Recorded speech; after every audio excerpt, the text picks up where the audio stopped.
Ashton Hall's viral morning routine got 700 million views. Before he's even awake, a strip of mouth tape seals his lips. Then, he dunks his face in an ice bath and drags a banana peel across his cheeks. The whole 6-hour thing starts at 3:50 in the morning, and almost none of it does what he's selling you. But a real morning routine does exist. It's shorter, it's nearly free, and it comes down to the one variable he never names in 6 hours of footage. Everything he does on camera is the part you can see. The thing that actually changes your mornings is the part nobody films. For a few weeks in the spring, that video was everywhere. Piers Morgan acted it out on his own show. McDonald's and Spotify made jokes out of it. Even Logan Paul weighed in. And somewhere out past the memes, thousands of people watched it, set an alarm for 3:50, and swore tomorrow would be different. Most of them quit inside a week and decided the problem was them. It wasn't. So walk through his routine with me, piece by piece, and let's hunt down the one part that's actually real. Start with the very first step, the one that happens before he even opens his eyes, the mouth tape. The pitch almost sounds smart. Seal your lips shut so you're forced to breathe through your nose all night and wake up better rested. So in May of 2025, a doctor named Brian Rotenberg at Western University went looking for the proof. He and his team gathered 10 studies covering 213 patients. Only 2 of them showed even a small improvement in breathing, and only for a handful of people with mild sleep apnea. That's the whole case for it. For everyone else, taping your mouth shut did nothing you could measure, and for some people, it did something worse. 4 of those studies flagged a real risk of suffocation. Say your nose is already blocked by hay fever, a bent septum, swollen tonsils. Seal the one airway you have left, and you can spend the night fighting for breath. In Rotenberg's own words, it's a practice that's often celebrity endorsed, but not necessarily backed by science. So step 1 of the routine that changed his life is, for most of us, either pointless or dangerous. If the step you can't even see is that shaky, what about the parts he puts on camera? The banana peel is the one everybody remembers. He rubs the inside of it across his face like it's a $500 serum. A skin doctor named Sherry Lipner looked hard at that trick and was blunt about it. There is nothing in a banana peel that really changes your skin. It's fruit. It's the same story with the water.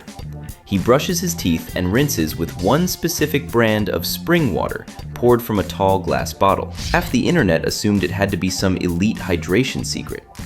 It's water. The bottle is photogenic. The water is water. So a big chunk of the famous routine is skincare theater and a drink that costs more than a gallon of gas. And be honest with yourself for a second. How many of these steps could you actually do tomorrow before work? Which leaves one real question. Is any single part of this thing real at all? There is exactly one part that survives a close look, and it's the ice bath. When you plunge into cold water, your body floods your bloodstream with a chemical called norepinephrine, 2 to 3 times the normal amount. That is not a placebo. Norepinephrine sharpens your focus and lifts your mood, and for a little while after a cold plunge, you really do feel switched on. But look at what that actually is. It's a bonus, a short jolt of clarity, not the engine of a transformed life. And the biggest claim wrapped around it, that cold water blasts you with the stress hormone cortisol and toughens you up, is mostly backwards. In the real research, cortisol tends to fall after a cold plunge, not spike. So the ice bath is real, and it's the smallest, most skippable piece of the whole thing. Which leaves one thing that never quite adds up. If almost none of it works, why does Ashton Hall so obviously have his life together? That's the story the video is selling you. Do these strange things and become this man. The timestamps hint at a different one. Verified viewers spotted his phone reading 6:09 in one shot and 9:20 in the next. It's as if the seamless morning was actually filmed in pieces across the whole day. I can't prove that, but something simpler is easy to check. Ashton Hall was lean, wealthy, and disciplined long before day 1 of this routine. The routine didn't build the man built the routine as content. He isn't selling you his cause, he's selling you his result. And that swap costs you far more than money, because of a number almost nobody has heard. When scientists actually measured how long a new habit takes to run on its own, the average came out to 66 days. That's not 3, and it's not 7. It's 66 days of doing the same thing before it sticks. and the spread was wild. For a few, it clicked in 18 days. For others, it dragged on past 250. So every time you copy a 6-hour ritual, collapse after a week, and start over, you aren't just failing. You're spending the 66 days you needed on a routine that was never built to last. So if repetition is the real engine, the fix looks obvious. Just copy his wake-up time, set the alarm for 3:50, and grind. Except your body gets a vote here, and it votes hard. Scientists have now tied 351 different genetic variants to whether you're a morning person or a night person. Somewhere between a fifth and a half of that is set the day you're born. And researchers took real night owls and tried to march them earlier. With weeks of effort and perfect discipline, the most they could shift was about 2 hours. The ones who managed it, by the way, reported feeling less stressed and less down. So the goal isn't the villain here. The clock time is. Now hold that up against the routine. He wakes at 3:50. If your body naturally wants to wake at 7, 3:50 isn't discipline. It's jet lag you hand yourself every single morning. You already know what time you got up today and whether it matched yesterday. That fact matters far more than how early it is, which points quietly at the real target, and it was never the number on the clock. The real target is a steady time, not an early one. Every morning, your body runs a wave of cortisol that lifts you up toward awake, and the surprising part is what controls it. It isn't the screaming alarm, and it isn't willpower. In the first half hour after you wake, that cortisol climbs by anywhere from half again to more than double. And here's the twist.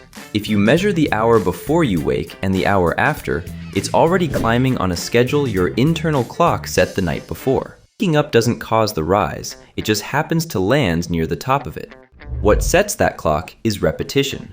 Going to sleep and getting up at close to the same time day after day until your body stops guessing. Calm 7 a.m. you actually keep will always beat a heroic 5 a.m. you quit by Thursday. So a steady time sets the clock, but something still has to start it each morning. What starts it is light, real outdoor light, early. Your eyes are hungriest for it in the first hour after you wake, and 5 to 20 minutes outside is plenty. That light does two useful jobs at once. It shuts off the melatonin that's still making you foggy, and it raises your cortisol the natural way, with no ice bath required. It also tugs your whole clock earlier.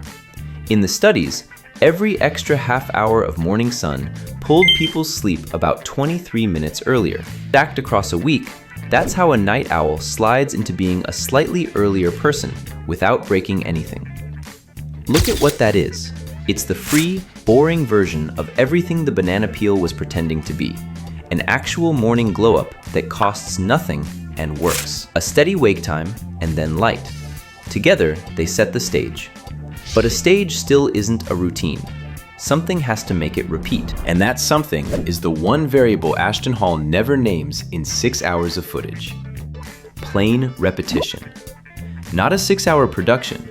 One small thing, done at the same time every day until it runs without you thinking about it. That's what the 66 days are for. They aren't a sentence you serve, they're the price of admission. The stretch where a thing you have to force slowly turns into a thing you just do. So the real routine, the one that actually works, is almost embarrassingly small. Wake at the same time. Step outside into real light for a few minutes. Then do one thing you truly care about. Read a page, stretch, write 3 lines, whatever it is. Anchor it right after something you already do, so your first coffee becomes the trigger. That's the whole thing. About 25 minutes. No tape, no banana, no imported water. 700 million people watch the 6-hour version. The version that works wouldn't pull a tenth of those views, because there's nothing to film. It's just you doing one small thing again. So picture that man one more time at 3:50 in the morning, tape on his mouth, face in the ice. The difference between his routine and the one that will actually change yours isn't the ice or the hour or the fancy water. His routine is filmed, yours is repeated.